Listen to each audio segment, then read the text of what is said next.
Good morning, class 10th.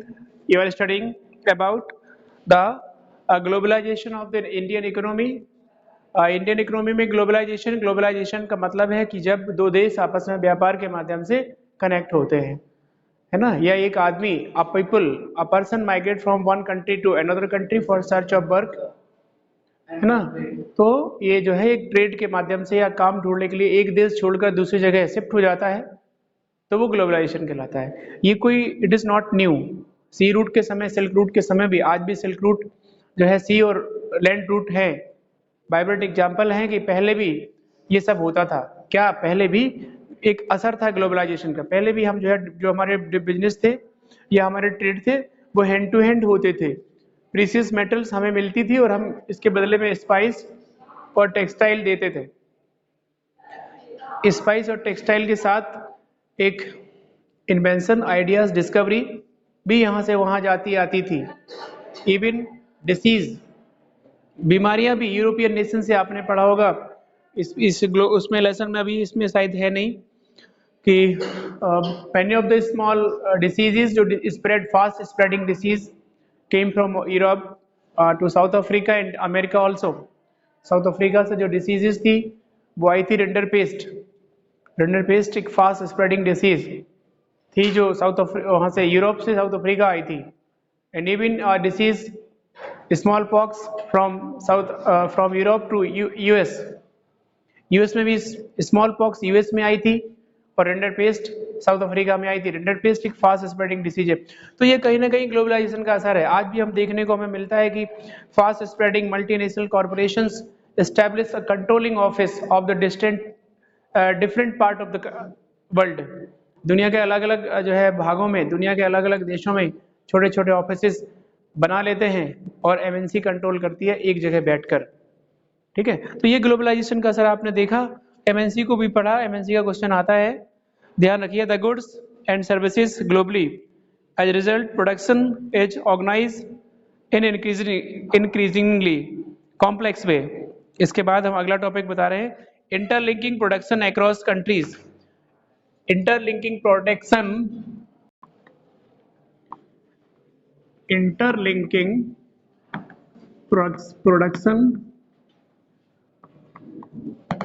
Across country.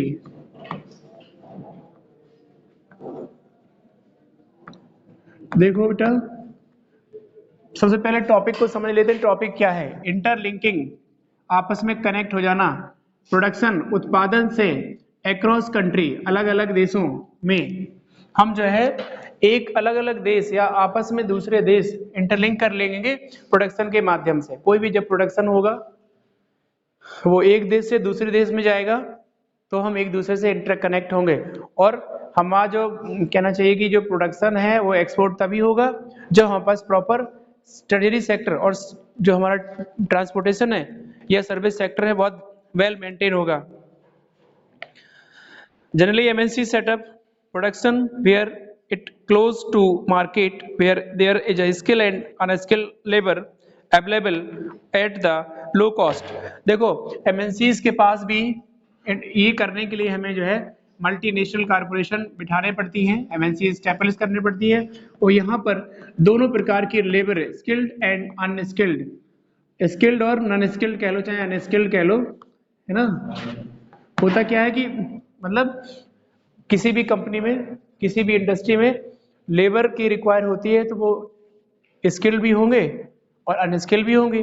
भाई सब काम ऑफिस वाले ही थोड़ी नहीं होते, कुछ हार्डवर्क भी वाले भी होते हैं। तो अनस्किल्ड लेबर भी यहाँ चाहिए इनको, इस है ना। जो हार्डवर्क के लिए हैं वो अनस्किल्ड चल जाएंगे और जो प्रोफेशन के लिए हैं वो स्किल्ड चल जाएंगे। लेकिन एमएनसी का एक एम होता है कि लेबर किस पे होना चाहिए?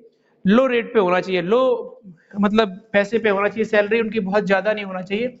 स्किल्ड और unskilled labour eight the low basis कह लो।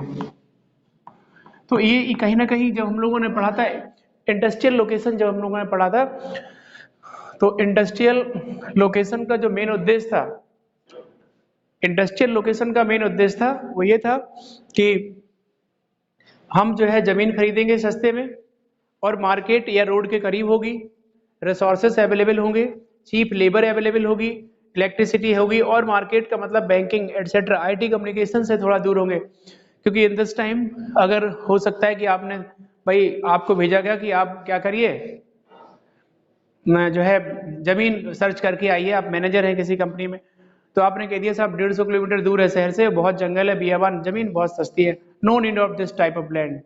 या आपने कह दिया मार्केट के बहुत बीच में है और बहुत महंगी है, तो ये भी इसकी भी जरूरत नहीं है। इंडस्ट्रियलिस्ट या आपका बॉस जो है इस तरीके से एक्सेप्ट नहीं करेगा, वो कहेगा नहीं, I want cheap land, cheap resources, cheap labour and atmosphere also available, है ना। अगर हमने शुगर इंडस्ट्री बनाना चाहते हैं तो आसपास गन्ने की खेती होनी चाहिए, अगर हम जूट इंडस्ट्री लगाना चाहते हैं तो जूट की खेती आसपास होना चाहिए, तभी तो वो रिसोर्स मिलेंगे, नहीं तो जूट हम मंगा रहे कहीं और से और इंडस्ट्री लगाए पड़े हैं जूट की, तो हम रिसोर्स ही में पैसा बर्बाद करेंगे। तो ओवरऑल जो बड़ा ट्रेडर होता है या इंडस्ट्रियलिस्ट होता है वो अपने मैनेजर को भेजता जरूर है, लेकिन उसको ज्यादा पता होता है। ठीक, तो ये है आपका MNCs might look for the government policies, और जो मल्टीनेशनल कॉरपोरेशंस हैं ये जो है ये मल्टीनेशनल कॉरपोरेशंस क्या रखती हैं, जो गवर्नमेंट पॉलिसी का भी ध्यान रखती है। गवर्नमेंट जो पॉलिसीज चलाती है, गवर्नमेंट इनकी जो नीति होती है सरकार की, इसके अकॉर्डिंग काम करती है, क्योंकि बड़ी एमएनसी है, सरकार से पूछ के ही करेगी। कॉलोनियल रूल तो है नहीं कि चले आए वो व्यापार शुरू कर दिया, पूछना पड़ता है। According to rules and regulation of the government of India then start the MNC from different nation. अलग देश के लोग भारत में अगर आते हैं या यहाँ के वहाँ जाते हैं तो एज ए पॉलिसी के अकॉर्डिंग, इनकी नीति के अकॉर्डिंग कि हमारी ये नीति है, ओवरऑल परमिशन लेने पड़ती है, ऐसा भाई कह सकते हो। Once assured themselves of these condition, MNC set up factory and office for the production, the money and spent by asset। वही है कि जो MNC है वो अलग अलग देशों में अपने ऑफिस या छोटी छोटी फैक्ट्रियां एस्टेब्लिश करती है, वहां पर मशीन, लेबर, एसेट, एसेट मतलब सामान, सब मुहैया करा देती है। ठीक है, इसके बाद आ जाओ इधर, something MNCs up production jointly, और इसमें एक साइड कारगिल, हाँ ठीक है, कारगिल वाली बात। कुछ कभी कभी MNC जो है कैसे कैसे काम करती हैं, ज्वाइंटली काम करती हैं, ज्वाइंटली काम करती हैं। एक MNC का नाम है, इंडिया की थी नहीं, ये अमेरिका की है, उसका नाम है कारगिल, और एक भारत की थी परख फूड, परख फूड, है ना। ये ऑयल बनाती है, इंडिविजुअल ऑयल बनाती है, ऑयल बनाती है। तो ये भी हाँ, हुआ क्या कि जब मैंने बोला कि MNC अपने बल पे काम करती, स्किल पैसे पे काम करती, अपना एसेट लगाती, लेकिन MNC also work in the jointly. Jointly का मतलब अमेरिका की कंपनी ने कहा परख से कि आपके साथ हमें काम करना है, हम आपको एसेट प्रोवाइड कराएंगे, skilled labour, money, engineering and many of things we provide to you for higher development. So इनने कह दी भैया आ जाओ, सही है, कारगिल परख फूड ने। लेकिन इस एक वक्त ऐसा आया कि परख फूड का इन्वेस्टमेंट, इनका जो है एक हायर, इन्होंने एसेट देने का वादा किया था, एसेट, स्किल्ड, मशीनरी, लेकिन इन्होंने इतना एसेट स्किल दे दिया कि ओवर हो गया, ये कह लो कि कर्जा हो गया, डेब्ट हो गया, ऐसा कह लो। किसका? इसके ऊपर इसका डेब्ट हो गया, ऐसा बना लो।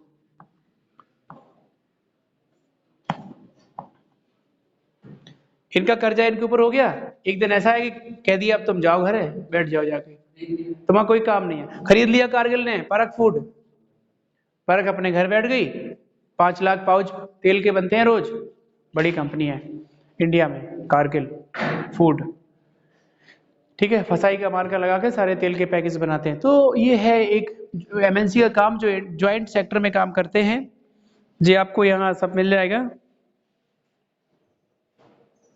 MNC also control production by another way, developed countries, large MNCs place order for production with small producer, garment, footwear, sport item, है ना। तो MNCs कहाँ कहाँ कौन कौन में होता है, गारमेंट बनाती है, फुटवेयर बनाती है, जूते, कपड़े, कॉस्मेटिक चीजें, IT कम्युनिकेशन, IT के सामान भी, है ना, जिस प्रकार हमारी जो आईटी कम्युनिकेशन को आप कैपिटल बोलते हैं बेंगलुरु को, है आपकी जो कैपिटल ऑफ द व्यापारिक ट्रेड की कैपिटल मुंबई। तो अलग अलग जो कैपिटल्स बनाए हुए हैं, अलग अलग जो है वो है मैनचेस्टर, अहमदाबाद, एक ट्रेडिशनल हब है ये। अच्छा, तो ये एमएनसी के काम हो गए। एमएनसी इस तरीके से अपने देश से बैठकर दूसरे देश में छोटे छोटे ऑफिसेस, कंट्रोल ऑफिसेस बना के उस बिजनेस को कंट्रोल कर लेती है। एक चीज production, product are supply to MNC, the MNC then sell these product under the own brand names to the customer. The large MNC are extremely powerful. बिल्कुल सच बात है कि एमएनसी जो भी ये और ये बेचेगी, मार्का ब्रांड नेम उनका होगा, है ना। तभी तो हम लोग, हमें कैसे वो उल्लू बनाएंगे, तभी तो बनेंगे ब्रांडेड है भाई, तभी तो कहेंगे हम, क्योंकि हम तो खरीदते हैं जाके, हमें पता नहीं है, बस ब्रांडेड देना, 5,000 का देना चलेगा। इंडिया के लोग हैं हम पैसे उड़ाते हैं, हम सोचते समझते नहीं है, हमारे पास स्किल इंजीनियरिंग नहीं है, हम कपड़े खुद नहीं बना सकते, हम धागे बेच के फिर पेंट खरीदने चले जाएंगे और कहेंगे कॉटन का दिखाइए, खुद पैदा होता देश में, कहेंगे कॉटन का दिखाइए, वो कहेगा अच्छा कॉटन का थोड़ा महंगा होगा, हाँ हाँ चलेगा, ले लीजिए। एमएनसी को पैसे हम लोग देते हैं क्योंकि हमारे पास डॉट डॉट डॉट डॉट नहीं है, ठीक है, कह नहीं सकते। दूसरी चीज, there large MNC and extremely powerful, definitely powerful होती है बड़ी एमएनसी, इसमें कोई डाउट नहीं। Thus see their variety of ways which MNCs spread production and also interact with local produce। आपने देखा कि एमएनसी ने एक छोटी सी कंपनी परक फूड को अट्रैक्ट किया और अपने हाथों में खेल खिलाया और निपटाई दिया उसको। तो ऐसा भी एमएनसी करती है कभी कभी, इससे भी थोड़ा सा सुरक्षा। MNC provide a boost for small scale industry. भाई असेट नहीं है, सामान नहीं है, हमारी इंडस्ट्री है, अगला आदमी आएगा कि आप हम जगह पर इन्वेस्ट कर ले, तो हम कहेंगे ठीक है, लेकिन इतना ना कराओगे, वो कहेगा हमारा पैसा लौटा रो, तो हम कहे भैया हम लाओ, तुम्हें हम तो नाम कर देते हैं। ये नौबत नहीं आनी चाहिए, इस बात का भी ध्यान रखना पड़ेगा कि एमएनसी तो पावरफुल होती हैं, वो तो इन्वेस्ट करते चले गए, उन्हें क्या दिक्कत, कल ऑन अ पेपर होता है उनका, उनके वकील होते हैं, तो वो तो तुमसे हड़प ही लेंगे, लेकिन फिर वो हड़पना कहलाएगा, लेकिन उनके सामने लॉजिक कहलाएगा भाई हमारा पैसा दिलाइए। इसका भी ध्यान रखा जाए। अगर आप बड़े इंडस्ट्रीज बनते हैं, एक कोई इन्वेस्टमेंट करते हैं और किसी दूसरे से इन्वेस्टमेंट कराते हैं मल्टीनेशनल कॉर्पोरेशन से, तो आप इस चीज का ध्यान रखेंगे कि आप इतना पैसा इन्वेस्ट ना कराएं ताकि आप खुद आपकी जमानत जब्त हो जाए। ध्यान रखें, क्योंकि ओवर कॉन्फिडेंस तो है ही। By closely competing with the local companies by buying the MNCs, extreme strong influence of the production as these distant location result production is these widely dispersed location in getting interlink। और इस तरीके से जो उत्पादन है जो है एक दूसरे से हम जो है कनेक्ट इंटरलिंक कर लेते हैं। Foreign trade and integration of market, देखो foreign trade and integration of the market, FOREIGN, foreign market, foreign market and FOREIGN, foreign trade and integrating of market, foreign trade. यार देखो सीधी सी बात है कि विदेशी व्यापार, इंटरनेशनल ट्रेड या फॉरेन ट्रेड मार्केट को इंटरलिंक तो करेगा ही। मैक्सिमम में जो चीज बनती वो दुबई से बनेगी, सिंगापुर से ऑस्ट्रेलिया जाएगी, ऑस्ट्रेलिया से तुम्हारे कनाडा चली जाएगी, वहां से कैनबरा चली जाएगी और दूसरे देशों में चली जाएगी। तो ये तो अपन जानना ही पड़ेगा ग्लोबलाइजेशन में। अगर आप ये कहते हो कि ट्रेड इंटरलिंक करता है दुनिया के अलग अलग बाजारों को, तो ये बात तो बिल्कुल सही है। For longer periods, foreign trade remained the main change channel connecting countries। और फॉरेन ट्रेड, जैसे हमने बोला कि फॉरेन ट्रेड एक दूसरे देशों को आपस में कनेक्ट करती है, बिल्कुल सही है, कि विदेशी व्यापार है वो दुनिया के दूर दूर देशों को आपस में जोड़ता है, बिजनेस बढ़ाता है, अपने स्किल इंजीनियरिंग देता है और टेक्नोलॉजी भी देता है, और कभी कभी उसकी कंपनी अपने नाम भी करा लेता है। इस चीज से थोड़ा सा देखना पड़ेगा। बाकी 99% इसकी अच्छाइयां हैं, 99% अच्छाइयां, क्योंकि आपको बूस्ट दे रहा, आपकी कंपनी को बढ़ा रहा है। लेकिन इतना मत करिए कि आपकी कंपनी बढ़ाई दे, वो ऊपर ही खींच ले जाए और तुम्हारी कंपनी नीचे रह जाए या तुम्हारा नाम ही खत्म हो जाए। ऐसा ना, परख की तरह मत करिएगा।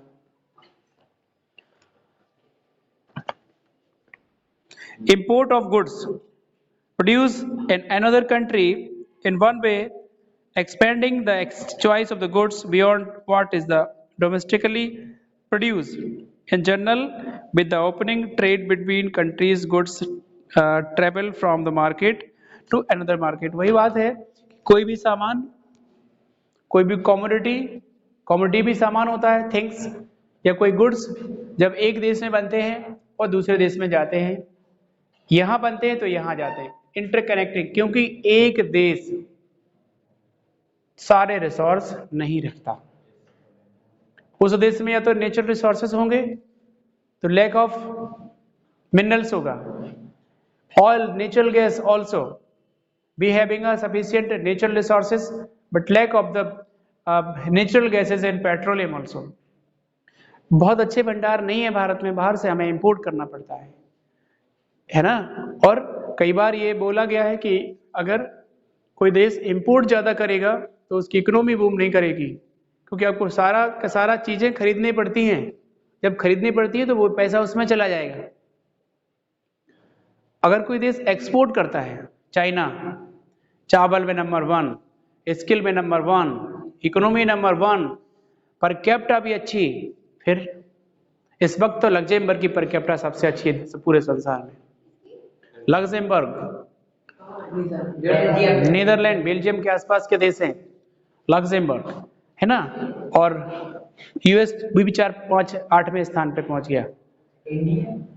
इंडिया का तो शांत स्थान होगा, शांत स्थान नहीं है, क्यों नहीं है। हमारी जो स्पेस एजेंसी है इंडिया की, वो 4थे पर स्थान पर है भारत में। इंडिया का जो स्पेस एजेंसी है वो इसरो जो है 4थे स्थान पर है भारत में। पहले पे नासा, चाइना का सी, हाँ। इसके बाद हम खड़े हुए हैं भारत में 4थे स्थान पर इसरो को लेके। तो ऐसा नहीं है कि बहुत इंटेलेक्चुअलिटी बहुत है, स्किल्ड बहुत है, लेकिन वैल्यू नहीं है। बस वैल्यू है जो कुछ नहीं पता जिसे, उसकी वैल्यू है।